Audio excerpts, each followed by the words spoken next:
MMC TV USA, now on POTV Channel 100.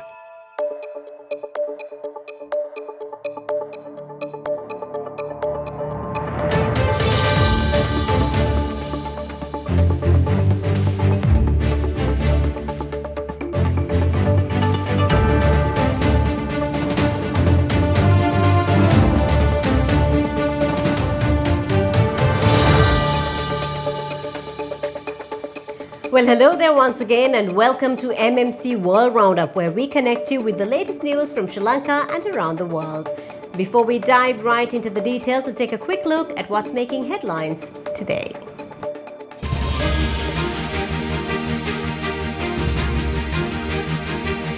The elections chief says no impediments to declaring the presidential election.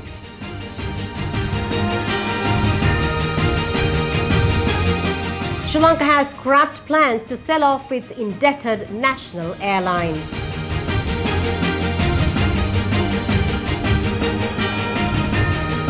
Prior online registration is now required for a Sri Lankan passport.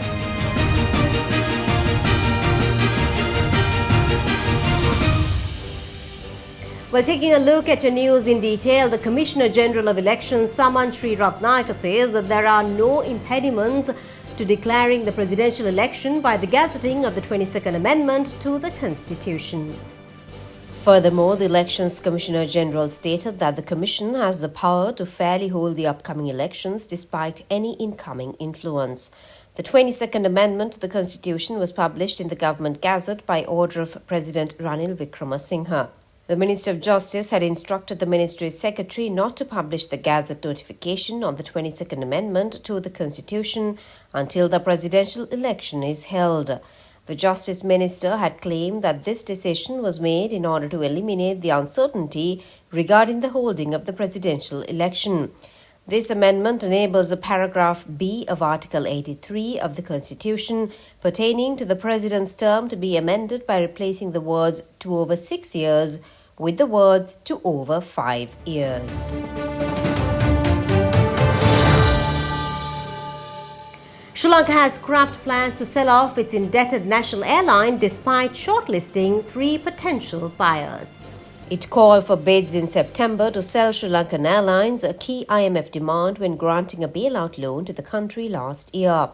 6 firms had initially expressed interest in taking a stake in the airline, which owed more than $2 billion at the end of the 2022-2023 financial year. The government announced in April a shortlist of 3 potential investors, including Malaysia's Air Asia. However, the state-owned enterprises restructuring unit said it had called off the sale. The government will follow an alternate strategy to be decided shortly to divest the airline based on a framework approved by the Cabinet of Ministers. The International Monetary Fund had singled out Sri Lankan for restructuring when granting the government a $2.9 billion debt in April 2022 as it faced an unprecedented shortage of foreign exchange needed for essential imports. With nearly 6,000 staff, Sri Lankan Airlines is the biggest and most expensive of the cash hemorrhaging companies that are draining the budget and compounding Sri Lanka's economic woes. However, analysts had warned that finding a company willing to pour money into the carrier would be immensely challenging given its history of interference, mismanagement, and turbulent partnerships.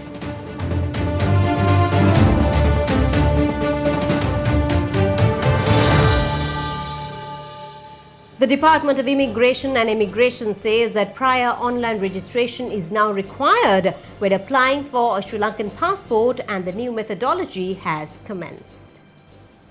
The department further stated that it is no longer possible to obtain a passport by visiting the department without first being assigned a date and time through the online registration system. Accordingly, an applicant must reserve a date and time through www.immigration.gov.lk website to obtain or renew a passport. This requirement applies to both the one-day service and the general service. However, despite this new system being launched, a large number of people had arrived at the Immigration and Immigration Department office in Batharamulla to obtain passports without making such reservations.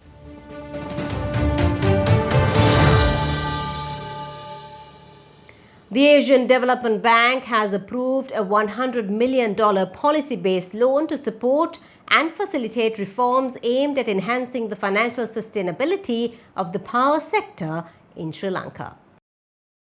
The Power Sector Reforms and Financial Sustainability Program will complement the International Monetary Fund's Extended Fund Facility Arrangement and bolster the operational efficiency and competitiveness of the country's power sector. The program will help create a conducive environment for private investments, boosting renewable energy development and modernizing power grids. ADB Principal Energy Specialist James Collantharaj said, developing cost-competitive renewable energy and providing reliable and affordable electricity supply with a transparent and independent power sector regulatory framework will help Sri Lanka drive economic growth and address the current financial and economic crisis.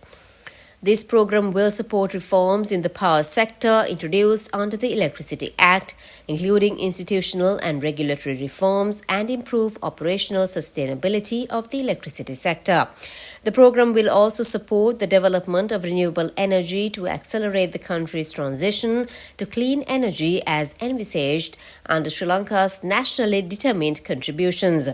It will help the government undertake institutional reforms in the electricity sector by establishing independent companies with defined functions and support strengthening their corporate governance and financial sustainability.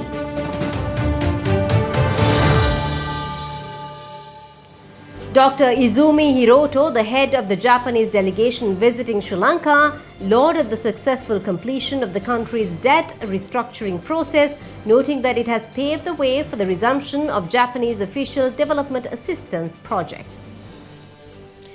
These projects, which include several initiatives that were suspended last period, are now poised to restart, signaling a renewed phase of cooperation and development, the President's Media Division said. Dr. Hiroto highlighted that the international community's confidence in President Ranil Wickremesinghe's leadership is strongly reflected in the expedited success of the debt restructuring agreements. This achievement, accomplished in partnership with the Official Creditors Committee and the International Monetary Fund, underscores a remarkable turnaround for Sri Lanka. The high-level Japanese delegation, comprising representatives from the housing, construction and urban sectors, met with President Ranil Wickremesinghe at the Presidential Secretariat. During the meeting, Dr. Izumi Hiroto highlighted the successful completion of Sri Lanka's debt restructuring process and announced that projects under Japanese official development assistance, including those previously suspended, are set to resume. The discussion also focused on new investment opportunities in Sri Lanka, emphasizing the potential for enhanced cooperation between the two nations. The delegation expressed their appreciation for Sri Lanka's economic progress and the swift achievement of debt restructuring agreements in collaboration with the Official Creditors Committee and the International Monetary Fund. President Ranil Wickremesinghe, recalling Japan's invaluable support during Sri Lanka's debt restructuring process, emphasized Sri Lanka's commitment to deepening economic cooperation with Japan across various sectors, including education and agricultural modernization. The Japanese delegation noted that several projects that are currently suspended, including the Bandaranaike International Airport Development Project, the Colombo Port Eastern Terminal Development Project, the Central Expressway construction and the Digital Broadcasting Project can be promptly restarted. Additionally, the delegation highlighted the potential to resume the light railway transit, which was halted by the previous government. They are actively assessing locations to re-implement this project, recognizing its significant potential to alleviate traffic congestion in Colombo City. Both sides emphasized the significance of public-private partnerships in executing housing for low-income earners and other urban development projects. It was also highlighted that the government of Sri Lanka is committed to promoting environmentally friendly projects and renewable energy in line with its policies and international agreements.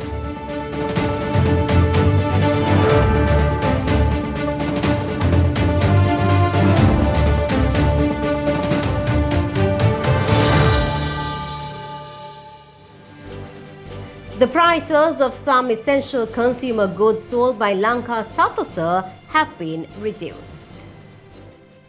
Lanka SATA, the only state-owned supermarket chain in the country, has reduced prices of 6 essential food items to provide relief to the public on the directives by the Trade, Commerce and Food Security Ministry.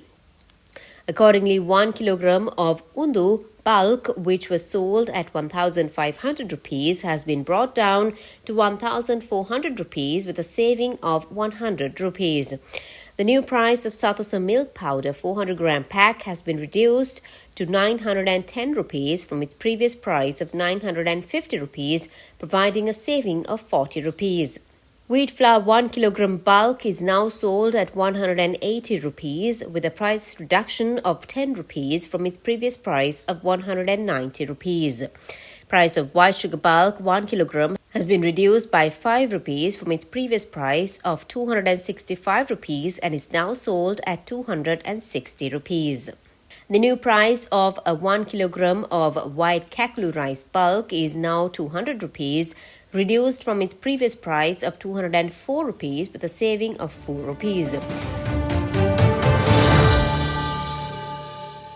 Sri Lanka will be able to obtain greater market access and a boost to its apparel industry's competitiveness within the European Union following a regional accumulation with Indonesia, which has agreed to provide the approved textile fabric for exports to the EU. Sri Lanka and Indonesia made an application to the EU for the regional accumulation, which they obtained approval for this year. This opens up opportunities for the industry's growth, Joint Apparel Association Forum spokesman Johan Lawrence said. This would mean that Indonesia can export fabrics to Sri Lanka for the purpose of reprocessing to manufacture apparel products by Sri Lanka and export to the EU market. This agreement between Indonesia and Sri Lanka is said to be a win-win situation for both countries.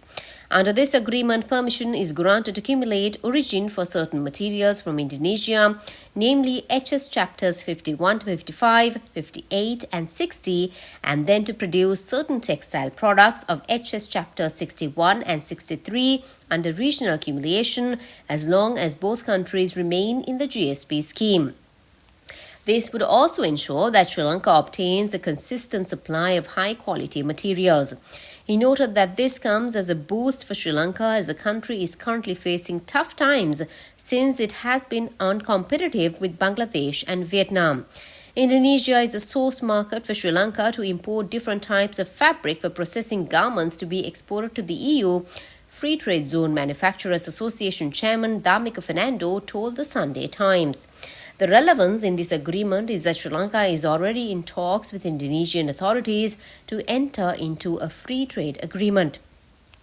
However, the latest development would be beneficial solely for trade with the EU under the GSP Plus scheme.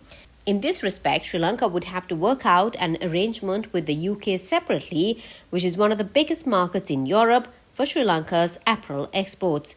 The EU issued a media release stating that based on a joint request by Sri Lanka and Indonesia, the European Commission made a landmark decision permitting regional accumulation between the two countries on selected textile and apparel products when they export to the 27 member countries in the EU bloc. Pharmaceutical companies will be required to carry the National Medicines Regulatory Authority registration number alongside the bar or QR code of the respective drug manufacturer on each pack of medication to ensure authenticity after a series of recent scandals in the health sector, according to NMRA Chairman Dr. Ananda Vijay Vikrama. These changes to the labelling requirements have been decided upon by the NMRA board. Accordingly, a sticker must be placed on each commercial pack with the words NMRA approved and the number of the NMRA registration certificate. The sticker is to be implemented for all consignments released to the market from August 1st. The product must also have a QR or barcode of the manufacturer to let consumers know the product name, generic name and strength, batch number and dates of manufacture and expiry. These measures are being taken after shocking incidents of document falsification and the provision of counterfeit drugs to government hospitals. The NMRA has also introduced waivers of registration where drugs and devices are allowed into the country, bypassing the usual registration process with security features again to prevent the type of forgeries that took place during the past 2 years.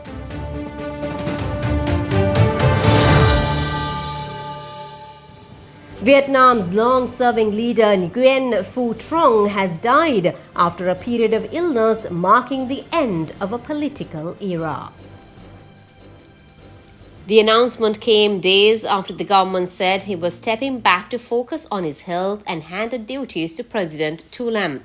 As the General Secretary of Vietnam's ruling Communist Party since 2011, and at one point also double-hatting as president, Mr. Trong was seen as one of the country's most powerful leaders in decades. Besides overseeing the supercharged growth of Vietnam's economy, the 80-year-old was known for his Blazing Furnaces anti-corruption campaign. Mr. Trong's death comes at a time of political turbulence for Vietnam's communist leadership. In recent months, 3 top leaders quit following unspecified accusations of wrongdoing. According to an official statement released on Friday, Mr. Trong died due to old age and serious illness. It comes a day after the Vietnamese government said in a surprise announcement that Mr. Trong needed time to focus on active treatment. It added that the president would take over Mr. Trong's duties in running the party's Central Committee, Politburo, and Secretariat. On that same day, the government also awarded Mr. Trong the Gold Star, the highest honor given in Vietnam for contributions to the party and country. Mr. Trong was seen as recently as late June when he welcomed Russian President Vladimir Putin on a state visit.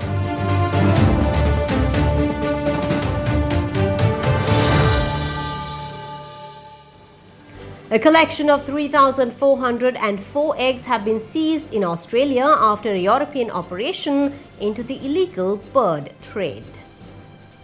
Investigators discovered the haul at a property in Granton, Tasmania. The eggs had been blown or hollowed out, meaning they only had ornamental value. A 62-year-old man was being investigated, but no arrests had been made. According to officials, environmental and wildlife crime has become one of the world's largest and most profitable crime sectors and continues to grow as it pushes many species to the brink of extinction. It is expected that the Australian suspect will appear in court at a later date for offences in contravention of the Environmental Protection and Biodiversity Act 1999. Analysis of the eggs is now underway to confirm what species they belong to, but they are believed to include rare and threatened species facing a high extinction risk. Investigators believe they include eggs from the 40-spotted pardalote, which is found only on Tasmania's Bruny Island, the swift parrot and the shy albatross.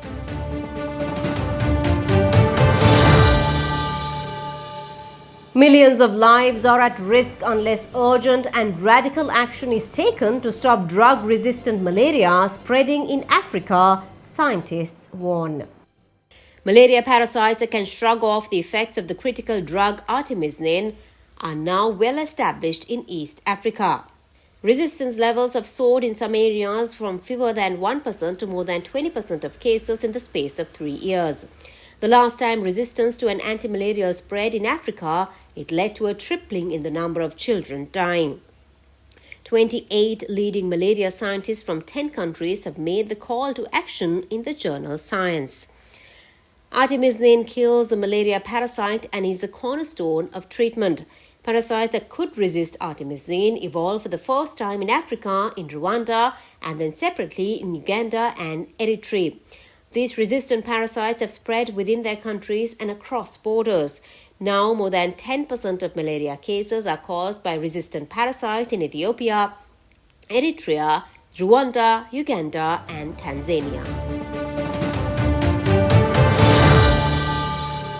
Well, that wraps up our news coverage for today. You can reach us on POTV, Samsung TV, LG TV, Apple TV, YouTube and Facebook Live, reaching the entire United States and across the globe. Thank you so much for joining in with us today. Until next week, have a fantastic week ahead.